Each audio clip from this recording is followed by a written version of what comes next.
your 363 small block Ford. Just got done running, everything went pretty good. Obviously it's got your stack injected use supplied, fast system. It's a dart block, 4340 crank, H-beam rods, custom hydraulic roller cam, it's got the FR cylinder heads. It's got your oil pan on it, on the Cobra. And we'll take you in and show you it ran. Alrighty.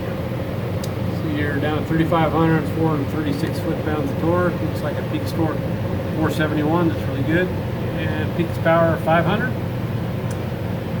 So we'll get her off here and get in a crate. Come your way. Have a great day.